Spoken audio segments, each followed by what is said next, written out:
Been a long day, I just wanna lay down and sleep on my bed. But you stuck in my head, I don't know why. Wish that you... Magandang araw po sa inyong lahat. Ito po, nandito po ko sa inyong harapan. At meron lang po akong kunting... Ito ay bago ang lahat. Bumabati po ko sa inyong lahat ng magandang araw, magandang tanghali, magandang gabi, saan man kayo sulok ng mundo. Ito pong vlog ko na ito, ito pong itong video pong iano ko sa inyo. Share ko lang, lalong-lalo na sa mga OFW at yung mga planong yung mga OFW na magpapadala ng package. Kunting babala lang po.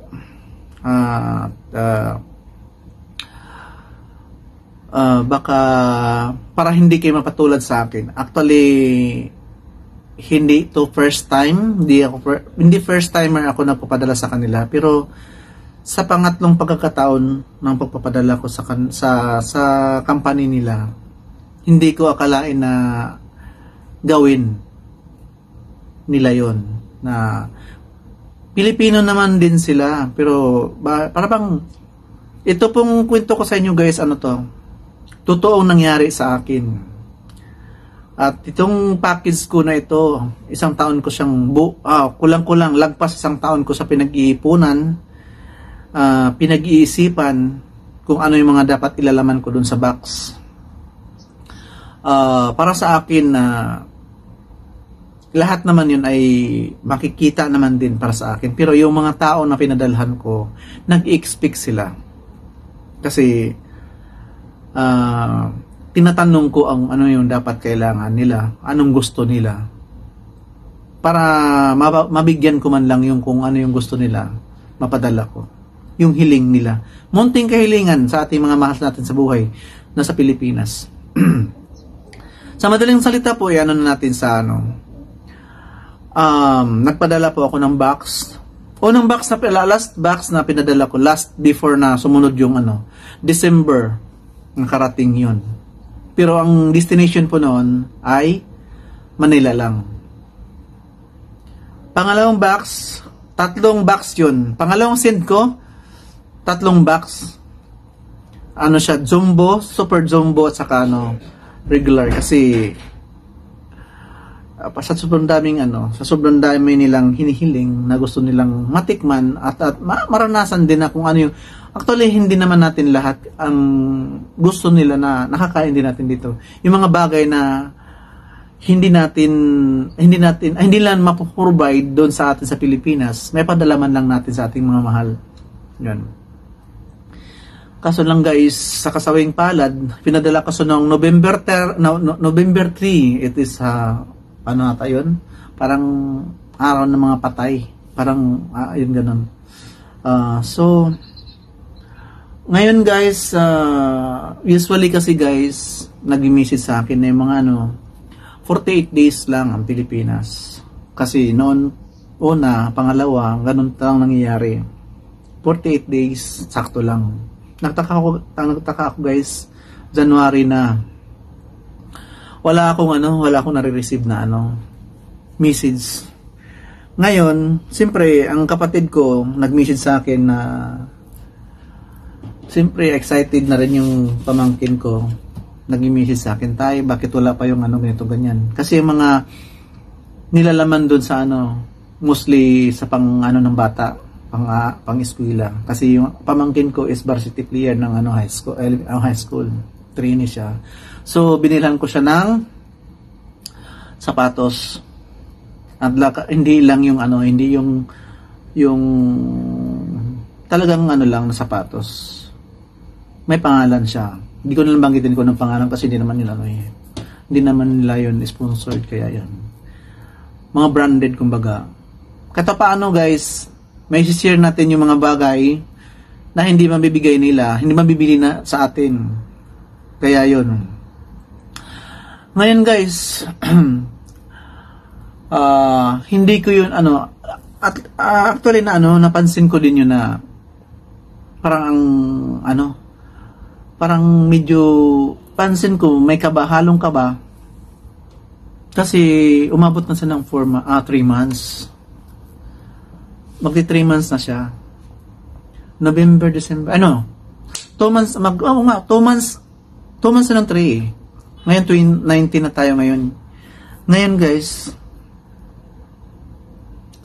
tinawagan mo, nag-try akong tumawag doon sa opisina nila.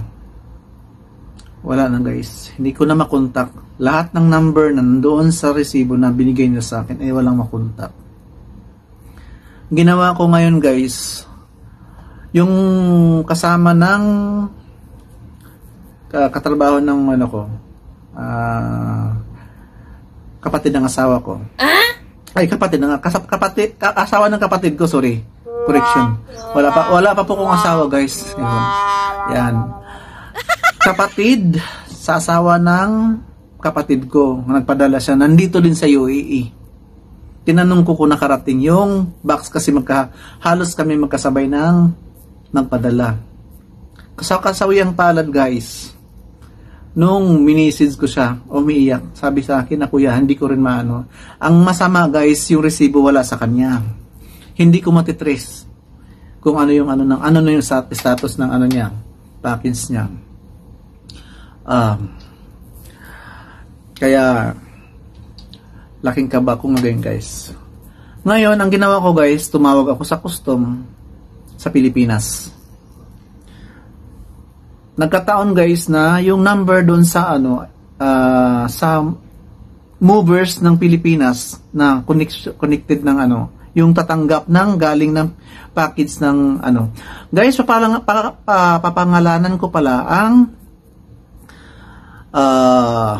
cargo na ito. Yung courier na nagsisin ng Precious guys, Precious. Yun po. Saglit lang guys ha.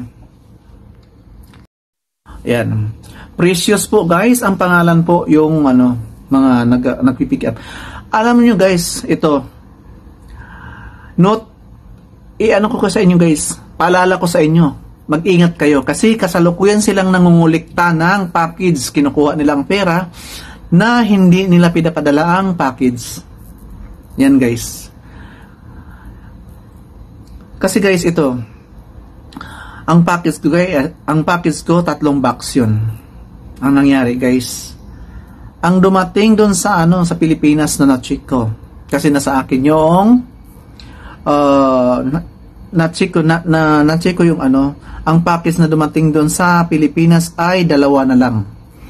Guys, ipakita ko sa inyo ang message ng ipa-plus ko na lang diyan sa ang message ng ang message ng taga yung pangalan nun? Teka lang. Kukuhanin ko yung teka lang ha. Message nila doon sa akin, nung contact sa akin, ipa-plus ko doon sa kung ano yung dapat. Yung actual na kaya yung naawa din ako doon sa, kasi siyempre para sa akin guys, ang halaga ng nakikita ko pa yun eh. Pero ang laman ng halaga doon sa sobrang laki yun guys, malaki. Para sa akin malaki. Kasi hindi lang siya 10,000 eh. Kasi madala pa nga lang guys eh. 500 ko lang 600 yung binayad ko dun guys. I-compute nyo sa 18 ata ngayon ang palitan ng compute nyo. Nagkulang-kulang 9,000 yun. Sa grocery ko pa nga lang guys eh. Sa pinadala kong groceries eh. Sa maliit na box pa nga lang eh. Kulang-kulang na sa 15 yun. Paano na yung mga gamit guys? Yung mga sapatos, hindi isang sapatos yung pinadala ko. Yun. Ito guys, alam mo yung parang lang, dito ko lang ilalabas yung kasi hindi ko na sila makontak eh.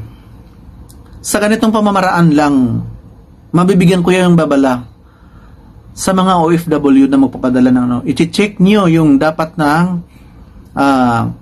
cargo na for yung box na papadalhan ninyo. dapat yung legit. Yung ano, kasi meron mga legit na, alam sa to guys, 2019 ako nagpadala sa kanila. Unang padala ko, nakarating yun.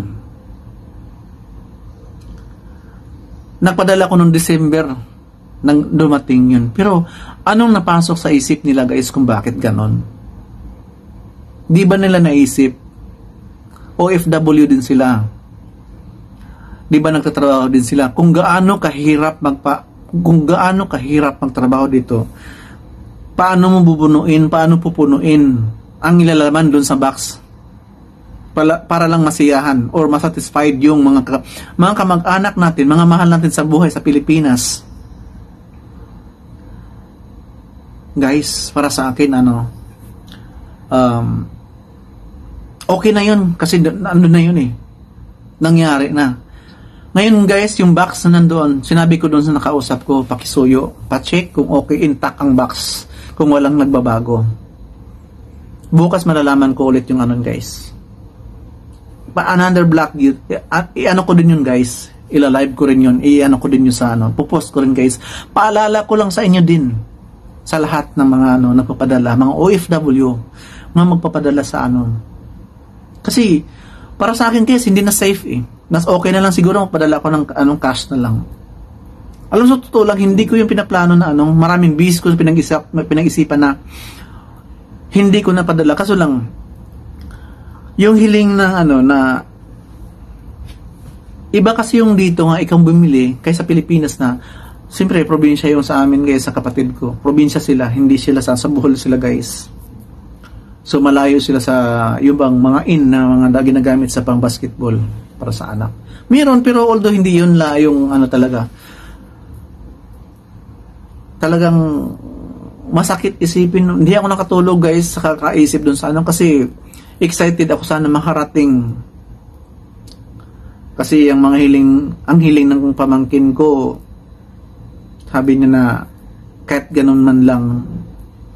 Actually guys, hindi naman ako nagkukul. Hindi yun first time na magbibigay ako ng gift para sa kanya. Pero yun nang hiling niya na maging masaya man lang yung bata. Alam naman niyo yun Hindi ko man siya anak, pero yung pang turing niya sa akin para akong tatay niya, na tatay, baka pwede akong bilhan mo ko ng ganito kasi ganito. Walang problema ako. Ako yung tao na pag sa dugo ko sa mga relasyon, mga pamangkin ko, mabilis pa ako sa askwapto kahit mawalan man ako. Basta meron sila, okay na ako doon, masaya na ako doon.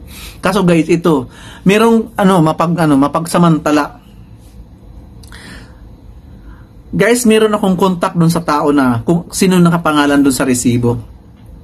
Binigyan ako ng contact doon sa Pilipinas. Doon sa nila sa combo na WhatsApp message ang ginagamit dito sa UAE, dito sa kung saan tayo.